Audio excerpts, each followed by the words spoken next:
Next जो है हमने क्या करना है यहाँ पे एडवांस टाइपस्क्रिप्ट के अंदर थोड़ी चीज़ें अब हम एक्स्ट्रा नई सीखना शुरू करेंगे, जिसके अंदर अब मतलब बेसिक कंसेप्ट हमने सीख लिए हैं, अब टूल्स की अंडरस्टैंडिंग बनाना शुरू करने लगे हैं कि कौन कौन सी चीज़ें हैं वो कैसे वर्क कर रही हैं एंड सो ऑन। अच्छा, पहली जो हमें बात सीखनी है ना, वो ये सीखनी है कि हमारे पास जो है ना, जो कोड हम कर रहे हैं, हम कोड कैसे कर रहे हैं, यहाँ पे प्रोग्राम बना रहे हैं, फंक्शंस बना रहे हैं, अरेज बना रहे हैं, ऑब्जेक्ट बना रहे हैं, वो सारा कोड हम लिख रहे हैं। अच्छा, इस तरह दुनिया में बहुत सारे और भी डेवलपर हैं, वो भी कोड लिख रहे हैं, ऐसे ही है ना, जिस तरह हम कोड लिख रहे हैं दुनिया के और डेवलपर्स भी कोड लिख रहे हैं। अच्छा, नॉर्मली क्या होता है कि वो सारे डेवलपर भी जो अपना अपना कोड लिख रहे हैं ना, कुछ ओपन सोर्स कोड लिखते हैं। ओपन सोर्स मतलब वो पब्लिक कर देते हैं कि कोई भी दूसरे डेवलपर इसको इस्तेमाल कर लें। अच्छा, उसका फ़ायदा क्या होता है, हमारा काम फास्ट हो जाता है। जैसे अगर किसी ने कुछ कोड लिख दिया है जिसके अंदर जो है वो वैलिडेशन कैसे करनी है, टाइप की चेकिंग कैसे करनी है, डाटा यूज़र ने करेक्ट भेजा है नहीं भेजा, इसकी चेकिंग कैसे करनी है, तो किसी ने कोड ऑलरेडी करके दे दिया। अभी मेरे पास दो ऑप्शन है, या मैं अपना कस्टम कोड लिखूं या जो उसने कोड लिखा है उसको इस्तेमाल करूं। दो ऑप्शन है मेरे पास। अच्छा, अब मैं करता क्या हूं कि जो कोड उसने लिखा है वो अगर मैं यूज़ करता हूं तो मेरा टाइम जो है वो सेव हो सकता है।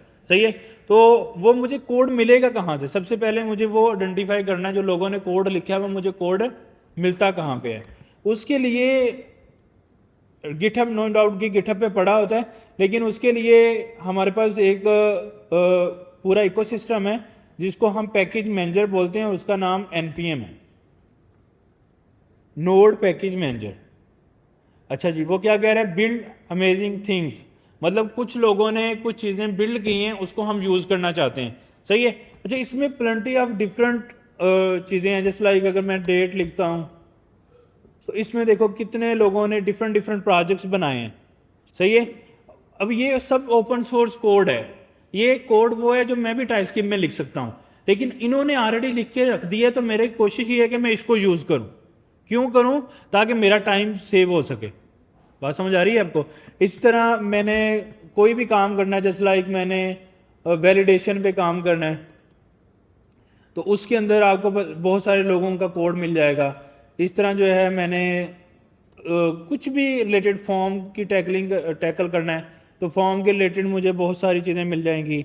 इस यानी कि हम कोई भी प्रोजेक्ट बनाने जाते हैं तो दुनिया में उसके रिलेटेड बहुत सारा कोड ऑलरेडी लिखा पड़ा है। हमने ये करना है, ये देखना है कि जो कोड ऑलरेडी लिखा पड़ा है उसको हमने पहले आइडेंटिफाई कर लेना, ताकि मेरा काम जल्दी हो जाए। सबसे पहले उसको आइडेंटिफाई करना है। जैसे हमने हमने एक ऐसा कोड भी पढ़ा है ऑलरेडी लिखा हुआ, जो यूज़र से इनपुट लेने के लिए हेल्प करता है। मतलब मैं यहाँ पे अभी तक हमने कोई ऐसा कोड नहीं देखा जिससे हम यूज़र से इनपुट ले सकें। मतलब जितनी भी हमने मैसेज प्रिंट किए हैं वो अपने वेरिएबल में वैल्यूज रख के किए हैं। मैं कहता हूँ कि यूज़र से आपने उसकी एज पूछनी है। अच्छा, इसका कोड मैं खुद नेटिवली टाइपस्क्रिप्ट में लिख सकता हूँ, लेकिन उसको लिखने के लिए मुझे 100 लाइन 200 लाइन का कोड लिखना पड़ेगा। अच्छा, वो लिखने के लिए मुझे उसकी सारी बैकग्राउंड भी अंडरस्टैंड करनी है, टाइम लगेगा। एज कंपेयर टू उसके अगेंस्ट मेरे पास यहाँ पे बहुत सारे लोगों ने सेम फंक्शनैलिटी को अचीव करने के लिए कोड लिख के दिया हुआ। अब मेरे पास दो ऑप्शन है, या तो मैं उस फंक्शनैलिटी वाला जो उसने कोड लिखा वो यूज़ करूं, या मैं अपना कस्टम कोड यूज़ करूं। दोनों ऑप्शंस हैं। तो मैं क्या करता हूं कि अगर मैं उसका कोड यूज़ करता हूं, जैसे लाइक उसका नाम है ये इंक्वायरर, ये यूज़ करना चाहता हूं, तो उसका फ़ायदा ये है कि उसने इसी काम को करने के लिए बहुत सारा टाइम लगाया। मैं आपको दिखाता हूं। आपने जब उस वेबसाइट पे क्लिक मतलब जब सर्च करके इंक्वायरर पे आ गए, ये वो एक प्रोजेक्ट है या ये वो कोड है जो किसी ने लिखा है, जो यूज़र से इनपुट लेने के लिए काम आता है। सही है। अच्छा, ये कोड मैं खुद भी लिख सकता हूँ, मैं आपको उसका कोड दिखाता हूँ कि उसने कोड लिखा क्या है। अच्छा, अब मैं इसकी गिटहब पे जाऊँगा ना, तो अब इसकी गिटहब पे मैं गया तो इसने 1207 कमिट्स किए हुए हैं। 1207 मतलब इस बंदे ने बहुत काम किया है। मैं इसको इसकी पुरानी हिस्ट्री में जाता हूँ कि ये बंदा कब से काम कर रहा है।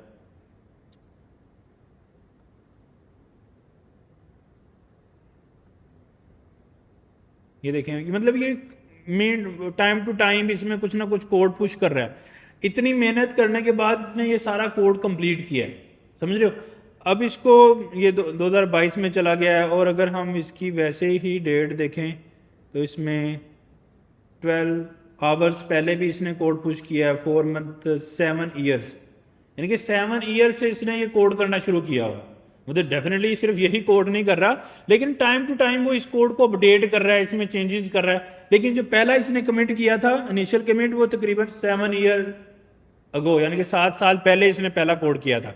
अब देखो ये सारा कोड इसने 7 सालों में अपडेट कर करके यूजर से इनपुट कैसे लिखनी है इसका कोड लिख के रखा होगा।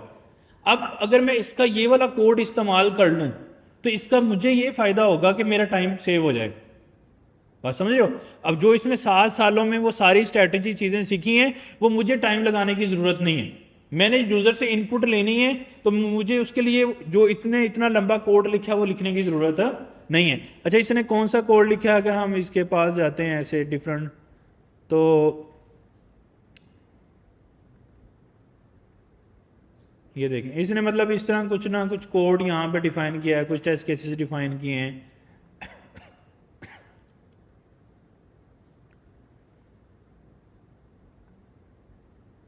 ऐसे कोड वही है जो हम नॉर्मली पढ़ेंगे या हमने पढ़ लिया है, उसी के रिलेटेड ही है। प्रॉम्प्ट वगैरह चीज़ें वही, इफ़ कंडीशन वही, फॉर लूप वही, फंक्शंस ये यहाँ पे पुश कर रहा है अरे के अंदर, बात समझ रहे हो। तो कोड वही है जो हमने नॉर्मली सीखा है, लेकिन ये सारी स्ट्रेटजीज को बनाने में उसको टाइम लग रहा है, ये हमें भी लगेगा। तो मैं ये चाहता हूँ कि हम जो तो काम किसी ने कर लिया है तो वो काम मैं भी कर लूँ, तो मुझे क्या फ़ायदा मिलेगा इसका? कोई ख़ास फ़ायदा नहीं मिलेगा। मेरा दिल है कि मैं उसका कोड यूज़ करके जल्दी से अपना काम कर लूँ जो मुझे चाहिए। मैं आपको प्रॉब्लम दे रहा हूँ कि 2 यूज़र से 2 नंबर लो, उनको सम कर लो। अब आपका काम है सम करना। अब आप अगर 500 लाइनों का कोड लिखने चले जाओ जिसमें यूज़र से इनपुट लेनी है, वो एक सेपरेट प्रोजेक्ट बन जाएगा और एक सेपरेट प्रॉब्लम है। तो हमारी वो प्रॉब्लम नहीं है, हम कह रहे हैं कि यूज़र से इनपुट लो, 2 नंबर को सम करो, बात करता हूँ।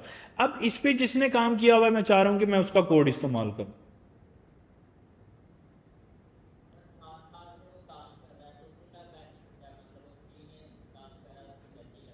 अच्छा अच्छा, इसके ये अक्सर जो भी ओपन सोर्स लोग काम करते हैं ना, हमारा पहला क्वेश्चन, चूंकि हम पाकिस्तानी हैं तो हमें वो ज़्यादा अट्रैक्ट करती है, तो पहला क्वेश्चन जो है हमारा यही आता है कि ये पैसे कैसे बना रहा है, मतलब भाई ये काम तो कर रहा है, ये अर्निंग कैसे कर रहा है। अच्छा, इसमें 2 होती हैं चीज़ें। जब आप देखो, इंसान को अपनी ज़िंदगी में सक्सेसफुल होने के डिफरेंट टर्म्स रहते हैं। एक बंदा अगर ऑलरेडी सॉफ्टवेयर डेवलपमेंट की दुनिया में टॉप में, लेट्स गूगल में काम कर रहा है, अच्छा उसकी अच्छी अर्निंग्स हैं, अच्छा उसका सेटअप है, ज़िंदगी उसकी मतलब उससे अच्छा पैसे अच्छे बन रहे हैं, उसके पास बहुत सारे फंड्स हैं। अच्छा, अब वो ये चाहता है कि यार कि मतलब मेरी अब बल्ले बल्ले भी हो, मेरा नाम हो मेरी इस पर्टिकुलर फील्ड में। जैसे हमारे हुक्मरान वज़ीर आज़म क्यों बनना चाहते हैं, मतलब वो बल्ले बल्ले चाहते हैं ना, मतलब उनको लोग जाने और माहौल हो, आगे पीछे गाड़ियाँ हो, फीलिंग हो।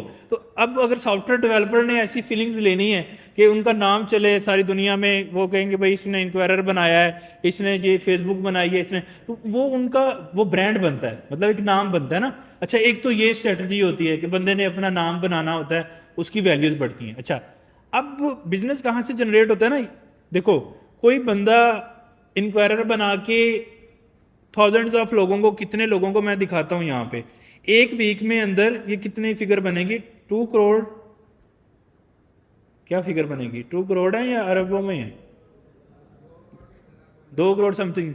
अच्छा, 2 करोड़ लोगों को ये एक वीक में हेल्प करता है, मतलब 2 करोड़ लोग इस बंदे को जानते हैं और वो जाके इसका नाम देख रहे हैं, यस बाउंड्रीज करके, पता नहीं कोई भी जो भी गोरा है इसका नाम देख रहे हैं। तो अब इसका मतलब ये है कि इतने लोग इस बंदे को जानते हैं।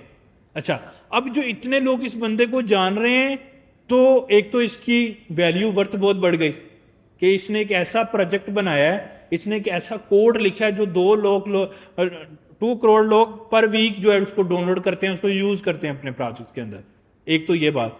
दूसरा ये कि जिस तरह हम तो लर्न कर रहे हैं, हमारे पास इन्वेस्टमेंट नहीं है, लेकिन बहुत सारे लोगों के पास पैसे हैं, इन्वेस्टमेंट है। अब वो ये देखते हैं कि यार एक बंदा वो ऑलरेडी इतना सक्सेसफुल है, उसने एक ऐसा प्रोजेक्ट बनाया जो इतना कामयाब प्रोजेक्ट है, उसको इतने लोग यूज भी करते हैं उसके कोड को। इसका बंदा है कि ये बंदे ने एबिलिटी है इसके अंदर एबिलिटी है, ये काम करेगा। वो क्या करते हैं, वो कोई लेट्स सपोज $10 बिलियन का प्रोजेक्ट है, $1 मिलियन का प्रोजेक्ट है, तो अब वो ये नहीं करता कि वो पाकिस्तानी में जाके किसी बंदे को दे देगा। वो क्या करेगा, वो इस बंदे के पास जाएगा, वो इसको कहेगा कि यार ये मैंने प्रोजेक्ट बनाना है, इतने पैसे हैं, ये मेरे पास इन्वेस्टमेंट है, ये काम कर लो। बात समझ आ गई? तो अब उसको एक लीड जनरेट होगी, अब उसको काम फाइंड करने की जरूरत नहीं है, क्योंकि उसकी अपनी एक वर्थ है, उसका एक अपना लेवल है। मतलब लोग उसके पास जाते हैं कि यार वो कामयाब है ना, तो उसके पास जाते हैं कि मुझे ये काम कर दो। तो उसको दो बेनिफिट, एक तो उसकी नाम अच्छा बन गया, सही है, रेपो अच्छी बन गई, मतलब इंडस्ट्री में इसका नाम है ना कि इसने इंडस्ट्री को कितना फ़ायदा दिया। नंबर जो है, खिदमत खलक हो रही है, लोगों का फ़ायदा रहा, 2 करोड़ लोग उसका कोड यूज़ कर रहे हैं, लोगों का फ़ायदा रहा, टाइम बच रहा है उनका, उसको उसकी रेपो बन गई, उसका लोगों का टाइम बच गया, लोगों को फ़ायदा हो रहा है। तीसरा, उसको प्रोजेक्ट्स भी अवार्ड हो सकते हैं। और चौथा, बहुत सारी ऑर्गेनाइजेशंस हैं जो फंड्स इकट्ठा करती हैं। फंड्स मतलब वाई कॉम्बिनेटर है, ये बहुत सारी ऐसी कंपनीज हैं जो फंड्स इकट्ठा करती हैं, फंड्स के लिए मतलब पैसे इकट्ठे करती हैं वो। अच्छा, वो इकट्ठे करके क्या करती हैं, वो उन लोगों को पैसे देती हैं जो दुनिया को हेल्प कर रहे हैं, मतलब ये लोगों की हेल्प कर रहा है ना, वो इसको फंड करती हैं, वो इसको पैसे देती हैं कि भाई तुम ये काम जारी रखो, ताकि क्यों, ताकि लोगों की हेल्प होती रहे, इंडस्ट्री ग्रो करे।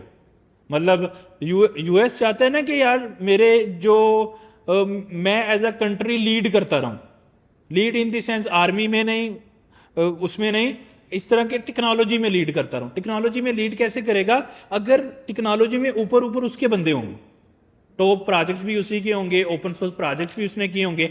अब वो देखता है यार जो बच्चा टैलेंटेड है, जो बंदा टैलेंटेड है, उसको फंड करते रहो ताकि उसको पैसों की टेंशन ना हो और वो अच्छे अच्छे काम करता रहे जिससे कंट्री चीज़ों का नाम बने।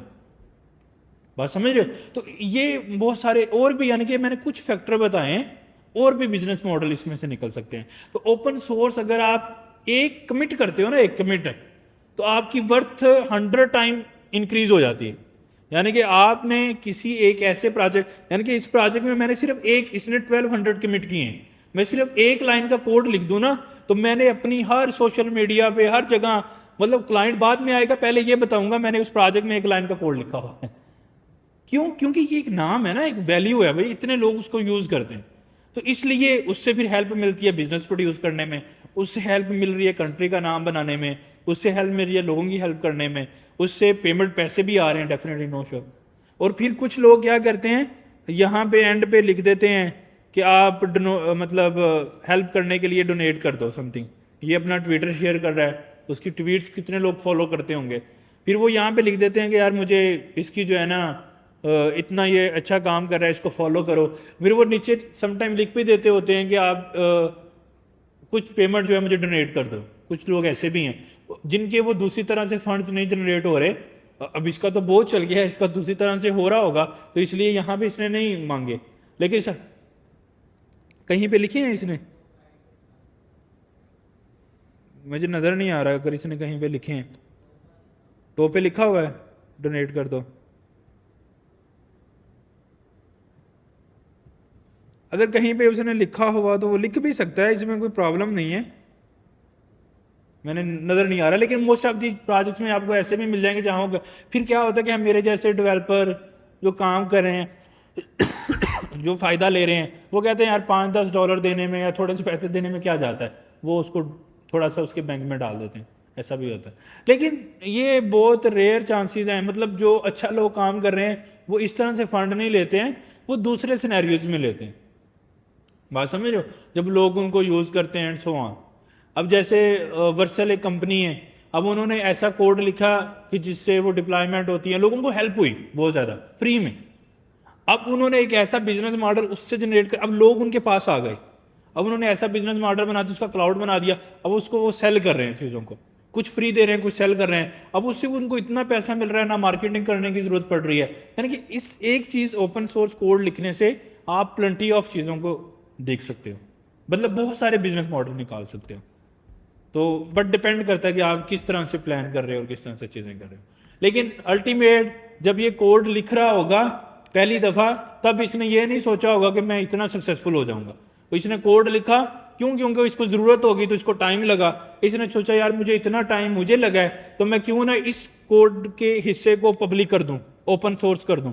ओपन सोर्स मतलब दूसरे लोग यूज़ कर दें, मैं उसको कह दूं कि प्रॉब्लम नहीं है आप यूज़ करो। इतना उसने कर दिया होगा, फिर उसको रिस्पॉन्स आने लग गया, लोग उससे कोड को डाउनलोड करने लग गए। फिर उसने सोचा होगा फिर इसको इम्प्रूव करूं, फिर वो इसमें, इसीलिए वो 7 ईयर पहले उसने ये प्लान नहीं किया था कि ये 7 साल बाद भी 10 घंटे बाद ये कोड लिख रहा होगा। यानी कि इसको कोई बेनिफिट उसमें से नजर आ रहा है तो वो बंदा काम कर रहा है ना, अदरवाइज वो नहीं करता। कहाँ पे? राइट साइड पे बिल्कुल। हाँ ये देखो, अब ये स्पॉन्सर दिस प्रोजेक्ट, ये साथ में ये भी लिखा है, तो यहाँ से भी आप इसको कर सकते हो। करंट स्पॉन्सर, ये 3 लोग इसको स्पॉन्सर कर रहे हैं और भी, यानी कि ये तो गिटहब की हद तक है ना। गिटहब के बाहर क्या क्या हो रहा है हमें नहीं पता, लेकिन अल्टीमेट फायदे बहुत हैं। आप मतलब प्रीमियम हो जाता है ना, प्रीमियम मतलब लुक फील ही अलहदा आती है, फीलिंग्स अलहदा आती हैं। अभी जब हम मतलब हमें कौन जानता है, हम कोड कर रहे हैं, हमें कोई जानता है? हम इतना कोड करते हैं, कोई भी नहीं जानता हमें।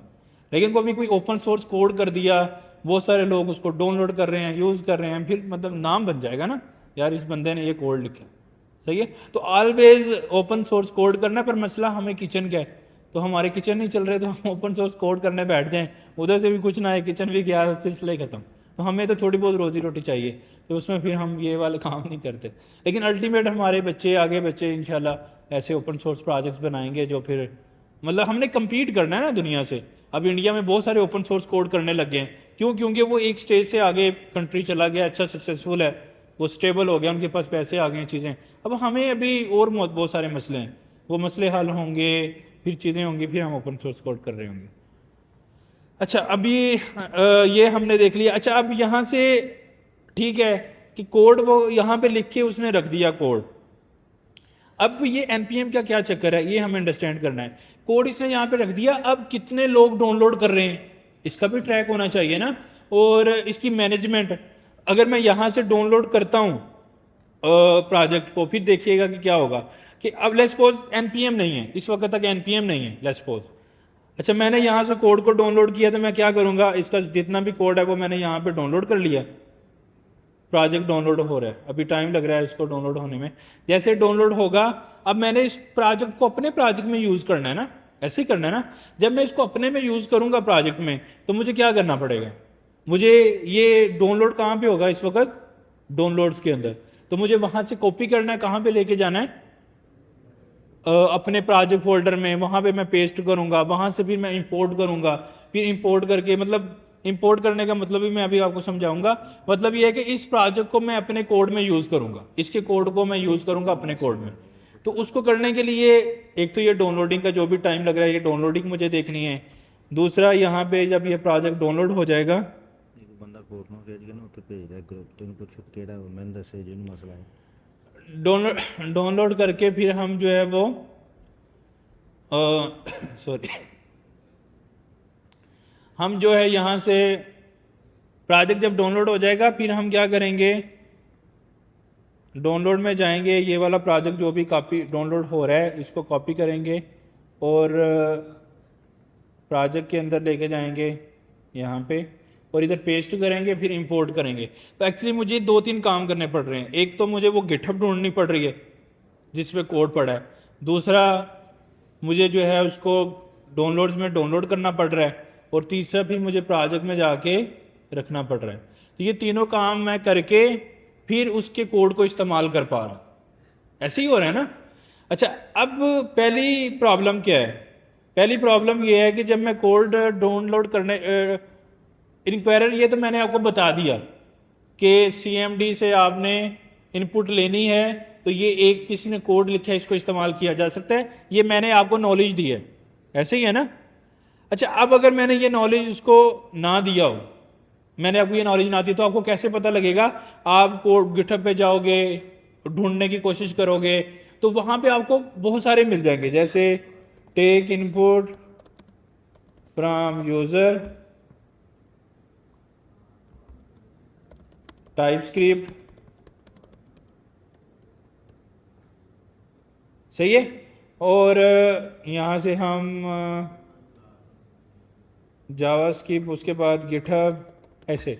अब मैं लिख रहा हूँ, अब इसको आपको बहुत सारे यहाँ पे गिटहब पे डिफरेंट आपको इनपुट के लिए मिल जाएंगे पैकेजेस वगैरह चीज़ें।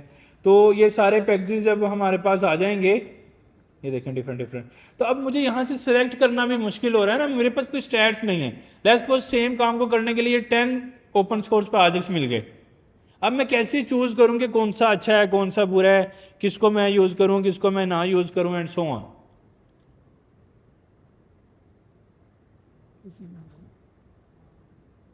इमरान पूछ रहे हैं इसमें से कि तो अब यहाँ पे हमारे पास आता है npm। वो क्या करता है कि इसने जिसने भी ओपन सोर्स प्रोजेक्ट लिखना है ना, उन सब प्रोजेक्ट्स को इसने इकट्ठा करके एक प्लेटफॉर्म बना दिया। अब मुझे भी अगर कोई ओपन सोर्स कोड लिखना है तो मैंने दुनिया को बताना है कि मैंने ओपन सोर्स कोड लिखा है, तो मैं npm में आके अपनी रजिस्ट्री करा लूँगा। आप यहाँ पे साइन अप करोगे, लॉगिन करोगे, प्रोजेक्ट बता दोगे। अच्छा, इससे क्या होगा कि वो फिर ट्रैक करेगा इसको। कैसे ट्रैक करेगा? वो देखेगा कि कितने वीकली डाउनलोड हो रहे हैं, उसका काउंट रखेगा, उसकी गिटहब का लिंक रख लेगा, उसका साइज कितना है।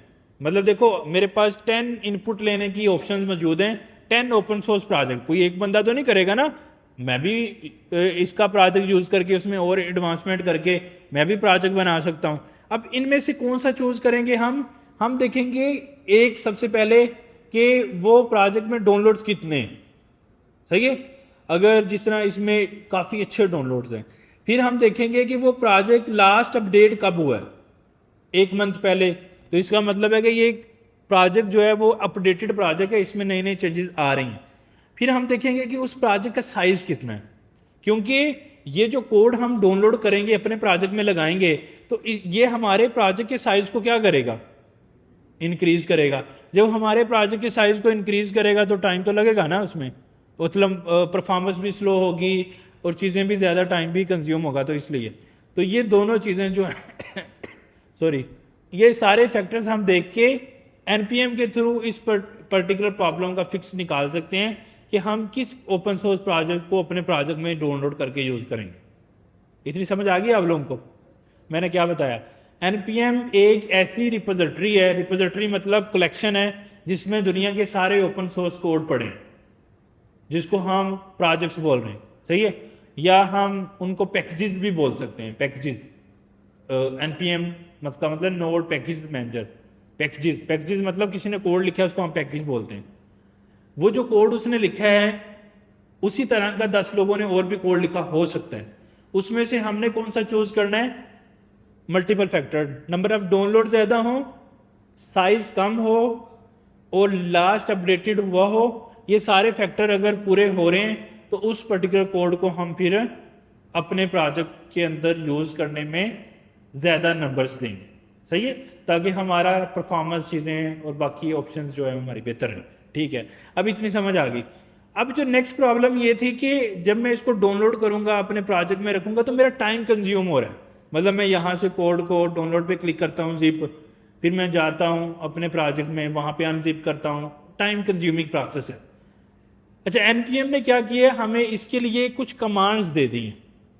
जब हम नोड इंस्टॉल करते हैं npm ऑटोमेटिकली इंस्टॉल हो जाता है। आपको यहाँ पे मिल जाएगा npm वर्जन, लिखेंगे तो उसका वर्जन आ जाएगा npm का। तो इससे क्या फ़ायदा मिल रहा है कि हमारे पास जो है ना वो npm जहाँ से हम पैकेजेस डाउनलोड करते हैं या जहाँ से पैकेजेस को सिलेक्ट करते हैं, वो वाली कमांड्स हमारे पास cmd के अंदर भी अवेलेबल है। उसका फ़ायदा क्या है? फ़ायदा मैं बताता हूँ। अब मुझे नॉर्मली अगर मैं मैन्युअली जाऊँ तो मैंने आपको प्रोसेस बताया है, मुझे अगले सपोज मुझे 10 ओपन सोर्स प्रोजेक्ट डाउनलोड करने हैं।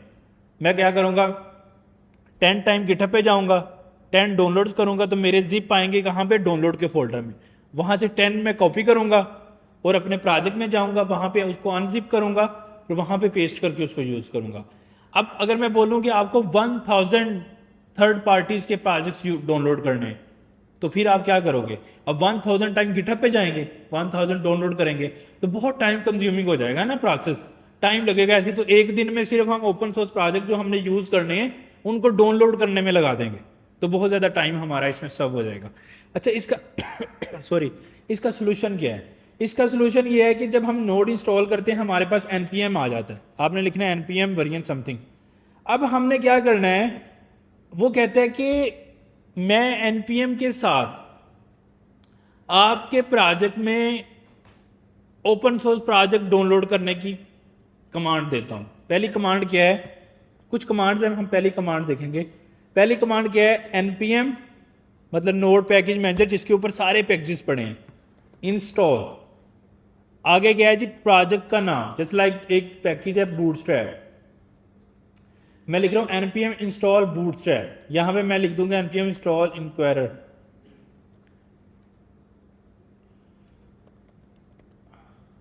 npm install date, npm install moment, npm install thousands of different open source project।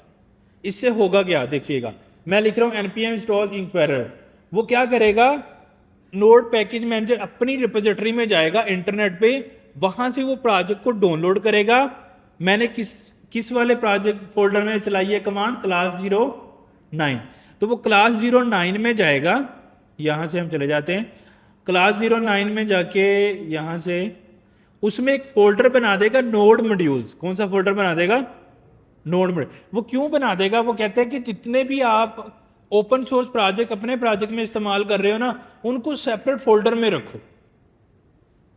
क्यों, क्योंकि आप जो कोड करिए, देखो ये मेरी फाइलें हैं, अब इसके अंदर ही सारी फाइलें इंक्वायरर की भी हों, उसी के अंदर सारी फाइलें मूवमेंट की, बूटस्ट्रैप की, तो सारी फाइलें मिक्स हो जाएंगी ना, मुझे अपनी फाइलें ढूंढने में टाइम लगेगा। तो वो क्या कहता है कि जितने भी थर्ड पार्टी प्रोजेक्ट्स आपने यूज करने हैं, उसको किस में डाल दो, एक फोल्डर का नाम वो खुद से क्रिएट कर देता है, उसका नाम क्या रखता है, नोड मॉड्यूल्स। उसके अंदर वो सारे प्रोजेक्ट्स आपके ऐड कर देता है। अच्छा, उसी के अंदर आप देखोगे हमारे पास जो है वो इंक्वायरर करके भी एक फोल्डर बन गया है, और उसके अंदर वो सारा कोड जो है, जो उसने लिखा हुआ है इनपुट लेने का, वो हमारे पास आ गया। अब हम इसको इंपोर्ट करके, इंपोर्ट मतलब उसका कोड अपने कोड में डाल के यूज कर सकते हैं। बात समझ आ गई हमें कि इसका मतलब क्या है। सॉरी। तो अच्छा, लेकिन आप लोग यहाँ पे एक चीज देख रहे होंगे कि हमने सिर्फ एक फोल्डर, हमने एक लाइब्रेरी इंस्टॉल की है इंक्वायरर, लेकिन यहाँ तो बहुत सारी डाउनलोड हो गई हैं, वो सारी हमने डाउनलोड नहीं की। मैं आपको समझाता हूँ कि इसका फंडा क्या है। अच्छा, हर लाइब्रेरी के ना कुछ, देखो इंक्वायरर एक लाइब्रेरी है जो यूजर से इनपुट लेने के लिए कोड लिख रहा है। अब 2016-17 से लिख रहा था, 2023 में ना मेरे पास एक बहुत बेहतरीन आइडिया आ गया। सही है, वो आइडिया क्या है कि इंक्वायरर का कोड यूज करके मैं उसको इतना मजीद अच्छा कर सकता हूं कि मेरी लॉजिक उसकी लॉजिक को फेल कर सकती है। अच्छा, अब मेरे पास ऑप्शन है, या तो मैं इंक्वायरर को बेस बना के एक नया प्रोजेक्ट क्रिएट करूं, या शुरू से करूं। शुरू से करूंगा तो मुझे 7 साल जो उसने लगाए हैं मुझे लगाने पड़ेंगे। अगर मैं उसको एज अ बेस प्रोजेक्ट बना लूंगा, यानी कि मैं उसके डिपेंडेंट हो जाऊंगा, और फिर उसके आगे यानी कि अपने प्रोजेक्ट में जो अपनी लाइब्रेरी है ओपन सोर्स जो मैं बना रहा हूं, उसमें मैं इंक्वायरर को यूज कर लूं और उसके अंदर मजीद इंप्रूवमेंट्स करके एक नई लाइब्रेरी बना दूं। अब मेरी लाइब्रेरी डिपेंडेंट है किसके, इंक्वायरर के। अब हो सकता है कि इंक्वायरर वाला भी डिपेंडेंट हो किसी दूसरी लाइब्रेरी के, तो यहां पे ऑप्शन आ रहा है डिपेंडेंट्स। अच्छा, ये सारी लाइब्रेरी के इंक्वायरर वाला डिपेंडेंट है, मतलब इन सारी लाइब्रेरी को उसने यूज किया है अपने प्रोजेक्ट के अंदर। अच्छा, हो सकता है मैं इसके पास जाऊं तो ये चार्ट भी किसी चीज का डिपेंडेंट हो, हालांकि ये नहीं है, जीरो डिपेंडेंट, मतलब इसका ये लाइब्रेरी चार्ट किसी दूसरी लाइब्रेरी पे डिपेंडेंट नहीं है। अच्छा, इसके डिपेंडेंट हैं, डिपेंडेंट्स में आ रहे हैं वो समथिंग 99,000 समथिंग, लेकिन ये किसी का डिपेंडेंट नहीं है। लेकिन जो हमने इंक्वायरर इंस्टॉल किया है उसने 15 दूसरी लाइब्रेरीज को इस्तेमाल किया है और उनको इस्तेमाल करके एक प्रोजेक्ट बनाया है। सही है, तो इसलिए जब मैं इंक्वायरर को डाउनलोड कर रहा हूं, सही है, तो अल्टीमेट मुझे इंक्वायरर को चलाने के लिए 15 वो लाइब्रेरी भी डाउनलोड करनी है जो इंक्वायरर को चलाने के लिए चाहिए होती। देखो ना, अगर इंक्वायरर नहीं चल रहा तो अगर इंक्वायरर ही नहीं चल रहा तो मैं कैसे कोड लिखूंगा। अगर इंक्वायरर को चलाना है तो इंक्वायरर को चलाने के लिए 15 अदर लाइब्रेरीज डाउनलोड करनी है। सही है, अब हो सकता है कि इसमें से मैं किसी एक लाइब्रेरी के पास जाऊं, मोस्ट ऑफ दिस में तो उसने ऐसे यूज़ किए हैं जो दूसरों के डिपेंडेंट है। नहीं, अब ये देख, जैसे अभी दो दूसरों के डिपेंडेंट है, डिपेंडेंसी इसकी 2 है। अब एक्चुअली जब मैं फिगर्स को डाउनलोड करने जाऊंगा तो मुझे इसकी 2 डिपेंडेंट्स भी डाउनलोड करने हैं ताकि ये चल सके। अब आप देखो कि एक लाइब्रेरी को डाउनलोड करने के लिए मुझे 15, 20, 30 लाइब्रेरीज डाउनलोड करनी पड़ रही हैं, और अगर मुझे ये मैनुअली सारी डाउनलोड करके रखनी पड़े, भाई इनक्वायरर कर कहे कि तुम प्रोजेक्ट को डाउनलोड कर रहे हो, इसको चलने के लिए ये 15 लाइब्रेरीज डाउनलोड करो, फिर उनको डाउनलोड करने चला जाऊं, उनमें से कोई और मिलेगी उसको डाउनलोड करने चला जाऊं, तो ये सोचो कि कितना प्रॉब्लम हो जाता है मेरे लिए, टाइम लगता है ना इसको करने में, डाउनलोड्स करने में। तो अब अगर हम देखेंगे हमने क्या किया, एक कमांड चलाई npm इंस्टॉल इंक्वायरर। अब उसने क्या किया, इंक्वायरर को भी इंस्टॉल कर दिया npm ने, और देखा कि ये किस पे डिपेंडेंट है, उनको भी डाउनलोड कर दिया। अब हमारे पास सारा ओपन सोर्स कोड मौजूद है जो हमें हेल्प कर सकता है यूजर, और इसको मैं अब इंपोर्ट करके यानी कि अपने कोड में ऐड करके यूज कर सकता हूं। All good. और उसने ये सारे ओपन सोर्स प्रोजेक्ट को रखा एक सेपरेट फोल्डर में जिसका नाम क्या दे रहा है, नोड मॉड्यूल। क्यों? ताकि हमें पता हो कि भाई node module is the folder जिसमें सब ओपन सोर्स प्रोजेक्ट्स पड़े हैं, सब लाइब्रेरीज इसके अंदर पड़ी हैं। ओके, कोई कंफ्यूजन यहां तक? इसका मतलब मुझे कोई भी लाइब्रेरी इंस्टॉल करनी है, मुझे बूटस्ट्रैप इंस्टॉल करनी है, तो क्या कमांड लिखूंगा, npm इंस्टॉल बूटस्ट्रैप। वो मेरा डाउनलोड करके किस में रख देगा, नोड मॉड्यूल। अब नोड मॉड्यूल में ये देखें बूटस्ट्रैप आ गई है। All good. तो डाउनलोड में नहीं जाना, जिप को अनजिप नहीं करना, उनके डिपेंडेंट को नहीं ढूंढना, एक कमांड चलानी है, वो सब सेटल कर रहा है। तो फायदा है ना इसमें npm का, तो हम इससे जो है ना वो फायदा ले लेंगे, npm install bootstrap. All good. अच्छा, अब हमने इंस्टॉल कर लिया। अब अगर किसी एक को अनइंस्टॉल करना है मुझे, तो मैं क्या लिखूंगा, npm यानी कि अनइंस्टॉल मतलब डिलीट करना है, मुझे नहीं चाहिए मजीद, अनइंस्टॉल बूटस्ट्रैप। तो ये क्या करेगा, npm अनइंस्टॉल बूटस्ट्रैप क्या करेगा, नोड मॉड्यूल के फोल्डर में से बूटस्ट्रैप को उड़ा देगा। अब इसमें आपको बूटस्ट्रैप नहीं मिलेगा। बात समझ आ गई? तो npm इंस्टॉल का मतलब कोई समझ में आ रहा है कि ऑनलाइन इंटरनेट पे जो कोड पड़ा है ओपन सोर्स प्रोजेक्ट का, उसको डाउनलोड करो मेरे लोकल सिस्टम में, जो कि नोड मॉड्यूल का फोल्डर बनाओ, उसमें पेस्ट कर दो, और उसके कोई डिपेंडेंट है वो भी पेस्ट कर दो, वो भी डाउनलोड कर दो। और npm इंस्टॉल का मतलब है कि मेरे लोकल कंप्यूटर नोड मॉड्यूल के फोल्डर में से उसको डिलीट कर दो। All good. कोई यहां तक किसी को कोई क्वेश्चन या कंफ्यूजन नहीं है? अच्छा, हमने पहले दिन एक काम किया था, हम कर रहे थे npm init, सीखा था हमने। जब हम npm init कर रहे थे तो हम क्या कर रहे थे, यहाँ पे ये इसके सारे क्वेश्चन करके या इसके ओके कर रहे थे। अच्छा, ये करता क्या है, यहाँ पे ना एक पैकेज जेसन की फाइल बना देता है। ये npm init करते हैं तो पैकेज जेसन। अच्छा, ये इसका मतलब क्या है, ये फाइल हमें रिक्वायर क्यों है? इसका मतलब देखो, लेट्स सपोज ये फाइल नहीं है, ये फाइल नहीं है, और हमने अपने प्रोजेक्ट में ये सारा चीज़ें कोड कर लिया है। अब ये प्रोजेक्ट ना मैं शेयर करना चाह रहा हूँ अपने किसी दूसरे फ्रेंड को, या आप मुझे एज असाइनमेंट सबमिट करना चाह रहे हो ये प्रोजेक्ट। अच्छा, अगर मैं इस प्रोजेक्ट का साइज देखूँ ना इस टाइम, तो इसका साइज विद नोड मॉड्यूल, जो लाइब्रेरी देखो ना, जो लाइब्रेरी मैंने यूज़ की हैं, क्या उसके बगैर जो है वो मेरा कोड चलेगा? मैंने इंक्वायरर को अपने कोड में यूज़ किया है, अगर मैं इंक्वायरर को आपको नहीं दूं, क्या मेरा कोड चलेगा? नहीं चलेगा, क्योंकि मेरा कोड उसके डिपेंडेंट है। इसका मतलब है मुझे कोड शेयर करना है तो मुझे नोड मॉड्यूल का फोल्डर भी साथ में देना है। अगर मैं इसको साथ में देने की कोशिश करूंगा तो मैं इसको जिप करता हूं ना, यहाँ पे गेट फाइल करता हूँ, गेट इन्फो करता हूँ, तो ये ऑलमोस्ट 19 MB का प्रोजेक्ट बन चुका है अभी, 19 MB। अब इसमें एक लाइब्रेरी हमने इंस्टॉल की है। अब सोचो कि हमने अपने प्रोजेक्ट में 100 लाइब्रेरीज की हैं, तो जो ये नोड मॉड्यूल का साइज है ना, यानी कि थर्ड पार्टी प्रोजेक्ट्स का साइज है, ये जीबीज में चला जाता है, 2 GB 3 GB सो ऑन। अब 2 GB कोड मैं आपको व्हाट्सएप पे सेंड करने लग जाऊं, ड्राइव पे रख के सेंड करूं, तो मुश्किल होगी ना, प्रॉब्लम होगी। अच्छा, अगर मैं इसमें से नोड मॉड्यूल का फोल्डर कर दूं डिलीट, सही है, और फिर दोबारा से मैं इसी प्रोजेक्ट का साइज देखूं, अभी इसका साइज है 53 KB। तो इसका मतलब है कि node module is the folder जो प्रॉब्लम क्रिएट कर रहा है। तो ठीक है जी, नोड मॉड्यूल को हम शेयर नहीं करेंगे, ये नोड मॉड्यूल को डिलीट करके प्रोजेक्ट को शेयर करेंगे, अदरवाइज तो जीबी में चला जाएगा प्रोजेक्ट। अच्छा, अब नोड मॉड्यूल को अगर शेयर नहीं करेंगे तो क्या होगा? अगर शेयर नहीं करेंगे तो प्रॉब्लम ये है कि मेरा कोड नहीं चलेगा। मेरा कोड क्यों नहीं चलेगा? क्योंकि मेरे कोड में जो लाइब्रेरीज यूज हो रही हैं वो तो पड़ी नहीं है मेरे पास। अच्छा, अब एक तरीका ये है कि आप अपने दोस्त को बोलो कि मैंने आपको कोड शेयर किया है, उसमें ये 10 लाइब्रेरीज मैंने इंस्टॉल की हैं, तुम भी कर लेना। तो वो क्या करेगा? आपके प्रोजेक्ट में जाएगा npm इंस्टॉल इनक्वेरर, वो इनक्वेरर को इंस्टॉल कर देगा। अच्छा, अब उसके पास भी नोड मॉड्यूल आ जाएंगे, अब उसका प्रोजेक्ट चल जाएगा, 10 और भी कर लेगा, चल जाएगा। लेकिन देखो, वो जब मैसेज करेगा, हम तो डेली बेसिस पे different projects, open source projects use कर रहे होते हैं।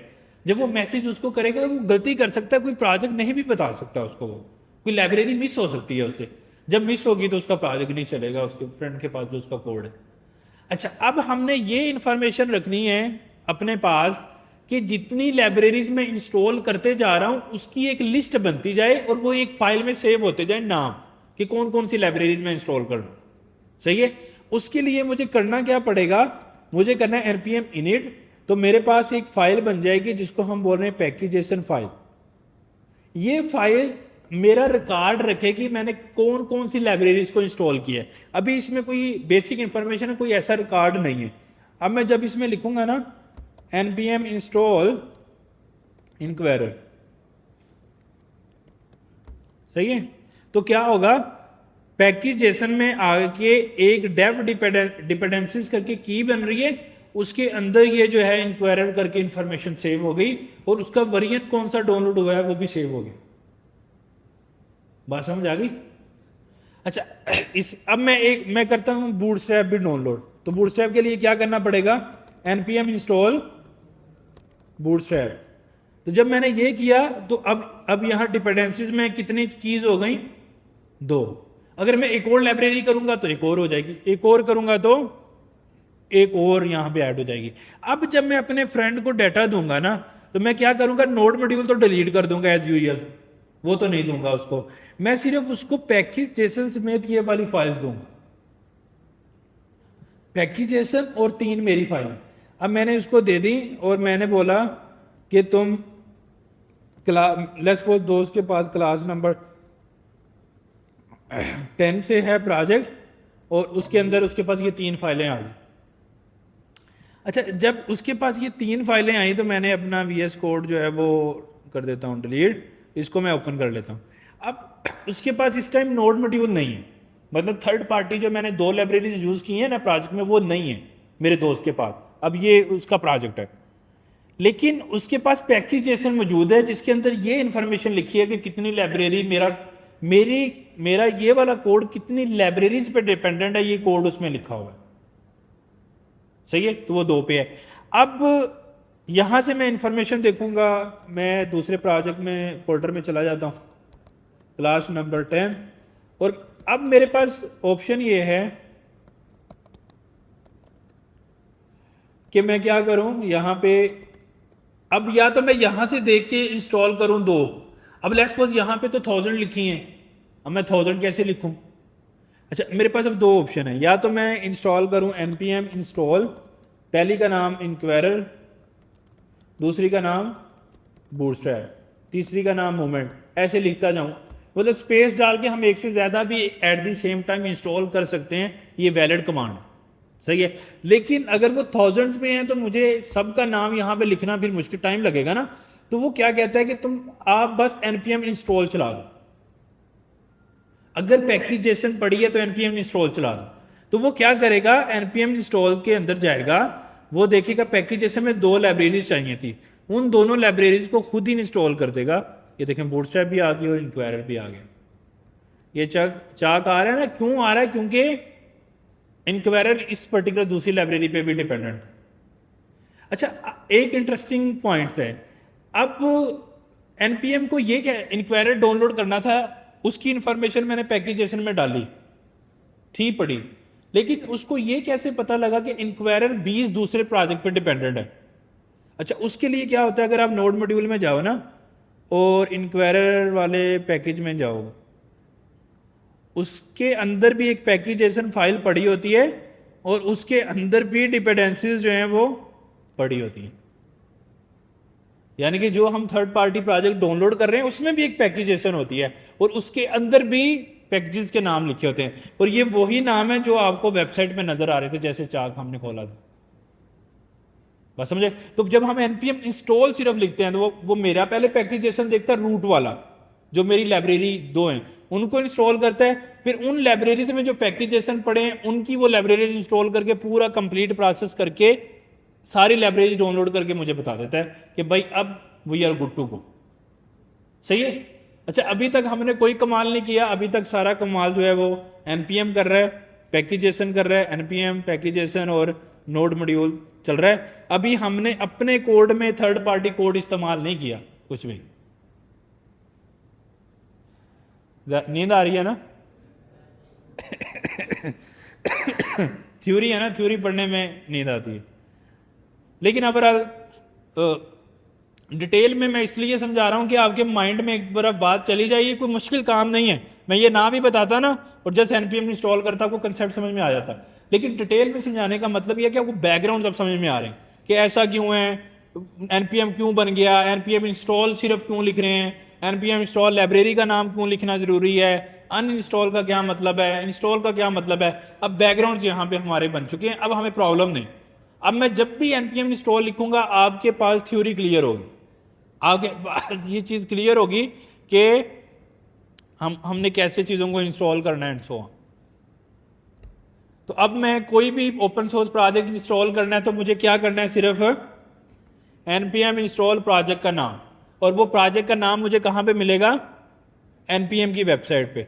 अच्छा, जब एक और कमांड होती है npm i मतलब इंस्टॉल, सिर्फ इतना भी लिख दोगे तो वो फिर भी इंस्टॉल कर देगा, पूरा इंस्टॉल लिख दो या i लिख दो। अच्छा, यहाँ पे जाएंगे, अगर आप देखो ना यहाँ पे इस वेबसाइट के अंदर, तो इस पे मैं क्लिक करूंगा ना तो यहाँ पे भी मुझे ये कमांड दे रहा है npm इंस्टॉल नाम उसका। अगर मैं यहाँ से वापस जाऊँ अपने इंक्वायरर वाले पे तो उसमें भी वो प्रोजेक्ट का नाम दे रहा होगा, और मैं यहाँ से कमांड कॉपी करके भी पेस्ट कर सकता हूँ टर्मिनल पे।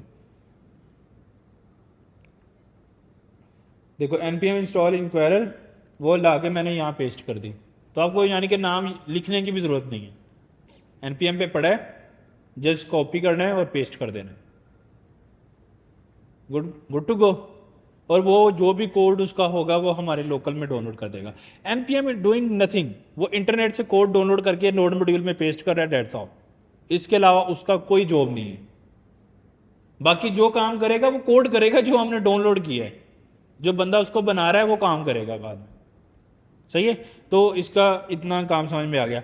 npm की हद तक किसी का कोई क्वेश्चन है तो पूछ सकता है। अब ये दो केस होते हैं, या तो कुछ समझ नहीं आया या सब समझ में आ गया।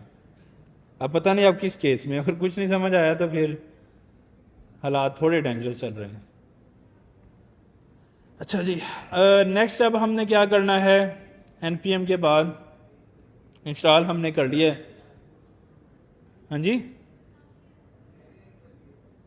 नहीं अभी देखें, अभी हमने स्टार्ट किया है काम, तो अभी हमने करना है, सीखना है।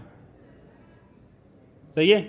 अच्छा जी, कोड हमने करना है। कोड अब हमने यूजर से लेनी, यानी कि ये जो हमने थर्ड पार्टी पैकेज डाउनलोड किया है ना, इसको हमने यूज करना है। तो यूज करने के लिए जो सबसे पहली चीज हमें चाहिए ना, वो हमने सीखना है मॉड्यूल सिस्टम। पैकेजेस या मॉड्यूल, इसको मॉड्यूल बोलते हैं, टाइप्स की मॉड्यूल्स, जावास की मॉड्यूल, टाइप्स की मॉड्यूल। मॉड्यूल का मतलब क्या होता है कि इस पर्टिकुलर कंसेप्ट की मदद से हम एक फाइल यानी कि किसी दूसरी फाइल का कोड अपनी फाइल के कोड के अंदर लेके आ सकते हैं। देखो, इंक्वायरर वाले ने कोड लिखा, उसने जो कोड लिखा है वो नोड मॉड्यूल के किसी फाइल में पड़ा है। अब मैंने उसको अपने प्रोजेक्ट में लेके आना है, तो उसको करने के लिए मुझे इसका मॉड्यूल अपने मॉड्यूल में लोड करना है। जब मुझे लोड करना है तो मुझे उसका कंसेप्ट सीखना है। तो हमारे पास क्या होता है, पहले मैं ओपन सोर्स वाले को छोड़ता हूँ, पहले मैं अपने प्रोजेक्ट में देखता हूँ जो मैं कर रहा हूँ। मैं एक index.ts मेरे पास फाइल पड़ी है यहाँ पे, मैं यहाँ पे एक और फाइल बना देता हूँ, उसका नाम रख देता हूँ may be functions dot some dot ts, सही है। और उसके अंदर मैं क्या करता हूँ कि दो वेरिएबल बना लेता हूँ, a नंबर, उसमें 10, b नंबर, उसमें जो है वो 15, और एक वेरिएबल बनाता हूँ c, उसका आंसर भी आएगा नंबर। मैंने सम की एक लहदा से फाइल बना दी, सही है। उसमें मैं कहता हूँ a प्लस b। अब ये मैंने कोड लिखा है, लेकिन मैं ये चाहता हूँ ये जो c वेरिएबल है ना, इस ये वाला c वेरिएबल मैं सम डॉट ts में यूज नहीं करना चाहता, मैं इसको यूज करना चाहता हूं अपनी इंडेक्स डॉट ts में। इसको मैं किस में यूज करना चाहता हूं? इंडेक्स डॉट ts में। तो मुझे यहां से इसको इस कैपेबल बनाना है, ये किसी दूसरी फाइल में लोड हो सके, इस मॉड्यूल को, यानी कि इसको मॉड्यूल बनाना है। तो उसके लिए मेरे पास एक कीवर्ड होता है, उसको मैं बोलता हूं एक्सपोर्ट। एक्सपोर्ट मतलब निकालो यहां से इसको, ताकि ये दूसरी फाइल में यूज हो सके। एक्सपोर्ट डिफॉल्ट सी, एक्सपोर्ट डिफॉल्ट सी। अब सी को मैंने इस कैपेबल बना दिया कि वो यहां से मैंने इसको एक्सपोर्ट कर दिया है, बाहर निकाल दिया है। अब मैं इसको किसी भी दूसरी फाइल में यूज कर सकता हूं। उसके लिए मुझे कंसेप्ट ये लिखना है, इंपोर्ट सी फ्रॉम किस फाइल से? सम डॉट टीएस से। टीएस GS ही है, फाइल नेम GS ही है। अच्छा, अभी के लिए चलो लेट्स सपोज टीएस। अब समझ आ रही है यहां तक आपको कि हमने क्या किया कि एक फाइल सॉरी, एक फाइल हमने बना ली सम डॉट टीएस की, उसको हमने इंपोर्ट के यूज कर लिया सम डॉट टीएस को, यानी कि ये सी मैंने यहां से एक्सपोर्ट किया था, एक्सपोर्ट डिफॉल्ट सी, और मैंने यहां पे लाके इसको इंपोर्ट कर लिया, import C from file name. यानी कि एक फाइल में कोड किया, उसको एक्सपोर्ट कर दिया और दूसरी फाइल में जाके इंपोर्ट कर दिया। इसका मतलब जो इंक्वायरर वाले ने कोड लिखा होगा, उसने भी अपने कोड को एक्सपोर्ट किया होगा ताकि मैं उसको इंपोर्ट कर सकूं, ऐसे ही जैसे मैंने अपनी लोकल फाइल को किया। बात समझ आ गई आपको? लेकिन ये काम को अचीव करने के लिए ना आपको थोड़ी करेक्शंस करनी पड़ती हैं। वो करेक्शंस क्या हैं? आपने पैकेजेशन में जाना है और आपने यहाँ पे डिस्क्रिप्शन के नीचे आ जाएं, रूट लेवल पे आपने एक की डालनी है टाइप, और उसका नाम रखना है मॉड्यूल।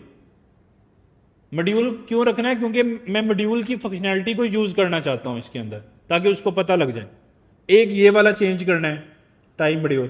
फिर आपने टीएस कन्फिग में जाना है, वहां पे जो टारगेट है ना ES 2016 लिखा हुआ है, इसको आपने सेट कर देना ES, ये काफ़ी ज़्यादा है तो हम 22 कर देंगे, 20 कर दें, 22, 21 जो भी आपको लगता है, सही है। उसके बाद हमने क्या करना है, यहाँ पे आना है मॉड्यूल में और उसको मॉड्यूल करना है नोड नेक्स्ट, और एक और चेंज करनी है, उसमें करना है इसको मॉड्यूल रेजोल्यूशन को भी करना है नोड नेक्स्ट। ये 3 कॉन्फ़िगरेशन हमने पैकेजेशन में टाइप को चेंज कर दिया, किसके साथ? Module. TS config dot JSON, ये कॉन्फ़िगरेशन फाइल है टाइपस्क्रिप्ट के लिए, यानी कि टाइपस्क्रिप्ट को मॉड्यूल नहीं समझ में आ रहा कि मॉड्यूल क्या है, इंपोर्ट एक्सपोर्ट क्या है, ये उसको नहीं पता है। हमने उसको बताना है, कॉन्फ़िगरेशन देनी है। कॉन्फ़िगरेशन क्या देनी है?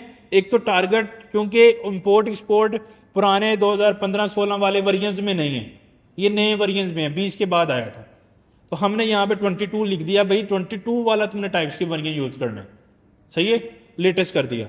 उसके बाद हमने उसको बताया कि मॉड्यूल का फंक्शनैलिटी मैं यूज करूंगा, सही है, और उसका ना मैंने उसकी फंक्शनैलिटी बता दी नोड नेक्स्ट, इसलिए रेजोल्यूशन में बता दी कि तूने इसको सॉल्व कैसे करना है नोड नेक्स्ट। इस पर हम थोड़ी और बात कर सकते हैं, लेकिन ये आपने ये कॉन्फ़िगरेशंस करनी है, सही है। अच्छा, अब आप अगर जाओगे ना यहाँ पे index.ts में, मैं यहाँ से सारा कोड बाकी रिमूव कर देता हूँ ताकि आपको कंफ्यूजन ना हो। अच्छा, अब यहाँ से आपने एक काम करना है कि जो इंपोर्ट करना है ना वो JS से करना है। इसकी रीज़न क्या है कि जो मेरी फाइल्स बनेंगी बाद में वो JS बनेगी ना, जब मैं कंपाइल करूँगा तो फिर मेरा इंपोर्ट भी JS से हुआ होगा, तो मैं उसको अपनी ऐप के अंदर यूज़ कर सकता हूँ। तो अब यहाँ पे आके मैं इसको क्या करता हूँ, एक और वेरिएबल बना लेता हूँ D, उसकी टाइप भी रख लेता हूँ नंबर, और उसमें मैं C+5 कर दूँ और मैं कंसोल कराऊँ तो मेरे पास क्या रिजल्ट आएगा। वो हमने नहीं कही कि जब TSC करेंगे तो जनरेट हो जाती है ना, सारी फाइलें जनरेट हो जाती हैं जब TSC करते हैं। तो अब मेरे पास रिजल्ट क्या आना चाहिए, सम में क्या हो रहा है, 10 और 15 कितने हो गए, 25। यहाँ से 25 एक्सपोर्ट हो गया, C वेरिएबल एक्सपोर्ट हो गया, और यहाँ पे आगे C में क्या आ गया 25, 25 + 5 30, और D में क्या चला गया, और D को हम यहाँ पे क्या कर रहे हैं, कंसोल। मैंने जस्ट बताया कि हमने वहाँ से एक्सपोर्ट करके इसको sum.ts से एक्सपोर्ट करके C को यहाँ पे इंपोर्ट करके इस फाइल में यूज़ किया और उसको कंसोल कर लिया। इतनी बात समझ आ गई आपको। अच्छा, अब इसको रन कैसे करना है, हमने रन करने के लिए हमें चलाना है जी TSC, और फिर चलाना है node.index.js, सॉरी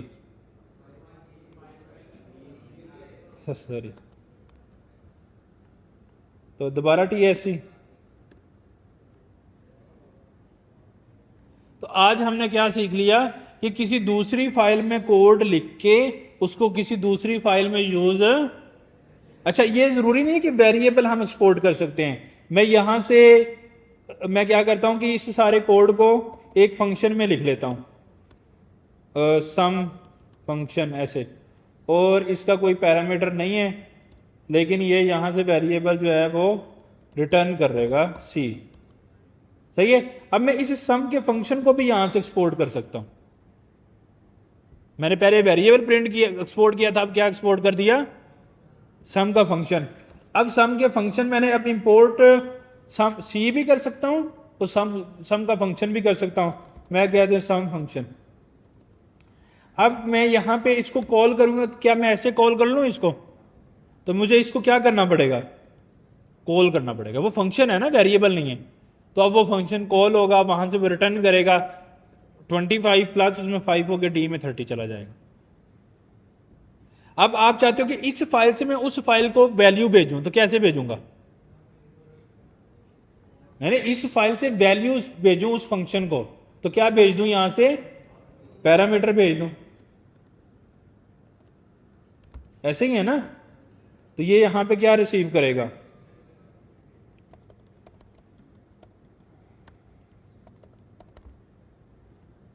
और ये जो है कोड कमेंट हो जाएगा, हो सकता है। यानी कि जब मैं उसका फंक्शन कॉल कर रहा हूं तो मैं अपनी फाइल से उसकी फाइल को पैरामीटर कॉल कर भेज सकता हूं ना। अब वो मेरे से दो लोग, मतलब दो वेरिएबल लेगा, उनको सम करेगा, C बनाएगा, C को यहां से रिटर्न कर देगा, उसको मैंने फिर यहां से फर्दर उसमें 5 करके प्रिंट कर दिया। सही हो गया।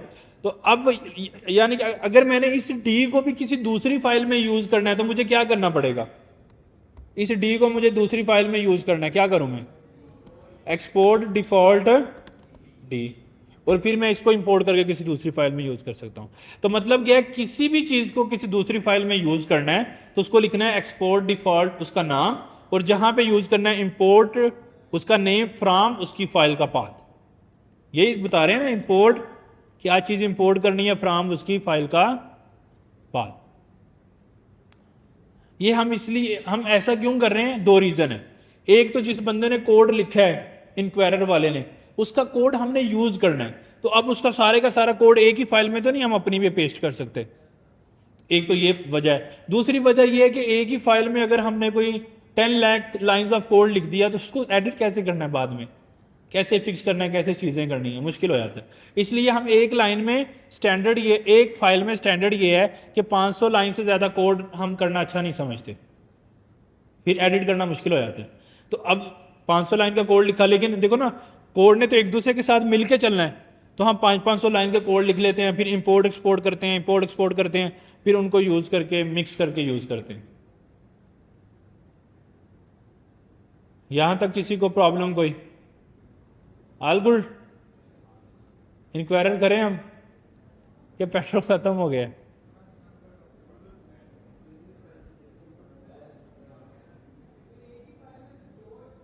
हाँ, ये इंटरेस्टिंग क्वेश्चन है। एक ही फाइल से 2 एक्सपोर्ट कर सकते हैं या नहीं?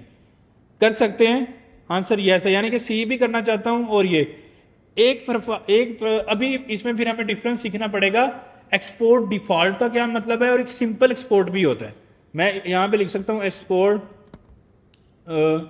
सी, सही। एक ये सिंपल हम एक्सपोर्ट भी कर सकते हैं यहां से सी, और हम एक्सपोर्ट डिफॉल्ट भी कर सकते हैं, यानी कि दोनों मेरे पास ऑप्शन जो हैं वो अवेलेबल रहते हैं। एक्सपोर्ट सी लिख दूं, सॉरी सिंपल सी एक्सपोर्ट लिखूं या मैं एक्सपोर्ट डिफॉल्ट लिखूं, दोनों ऑप्शन है। अच्छा, इसका फ़र्क क्या होता है?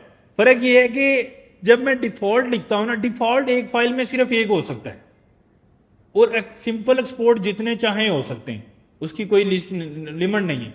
अच्छा, जब मैं सिंपल एक्सपोर्ट करता हूं ना, तो होता यह है कि जब मैंने इंपोर्ट करना है, अगर मैंने सिंपल एक्सपोर्ट किया तो फिर मैंने इंपोर्ट कैसे करना है, उसके साथ मैंने यहां पे ब्रैकेट्स लगानी है, उसका नाम लिखना है, फ्रॉम फाइल का पाथ देना है sum.js।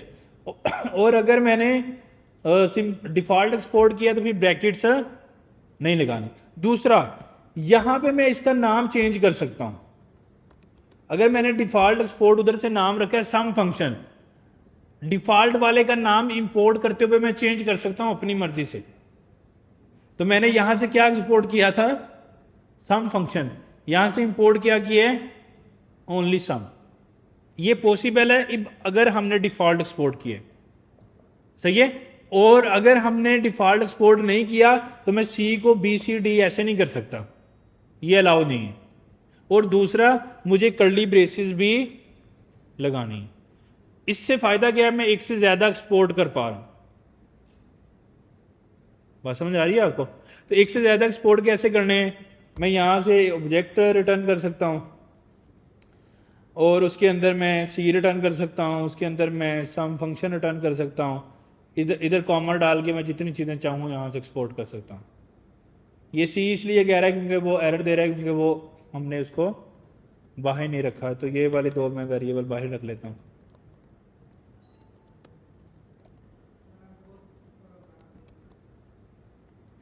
हाँ जी,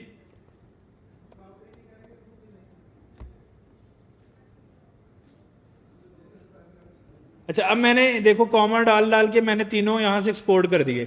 अब मैं यहाँ से तीनों इंपोर्ट करने के लिए मुझे क्या, एक तो मैं नाम नहीं चेंज कर सकता, इंपोर्ट एक कर्ली ब्रेसेस लगाना ज़रूरी है अगर सादा एक्सपोर्ट किया है। फिर नाम भी सेम लिखना है, यानी कि मैं यहाँ पे ऐसे नहीं लिख सकता, एरर आएगा।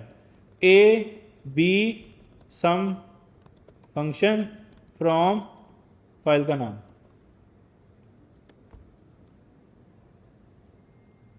फिर मैं यूज़ कर सकता हूँ। लेकिन अगर डिफ़ॉल्ट एक्सपोर्ट किया है फिर नाम यहाँ पे चेंज हो सकता है, और नंबर 2 कर्ली ब्रेसेस नहीं लगानी है, और नंबर 3 जो है वो एक ही एक्सपोर्ट डिफ़ॉल्ट हो सकता है एक फाइल से। सिंपल एक्सपोर्ट हज़ारों हो सकते हैं, इतनी चीज़ें चाहें कर सकते हैं, और नॉर्मल एक्सपोर्ट ऐसे।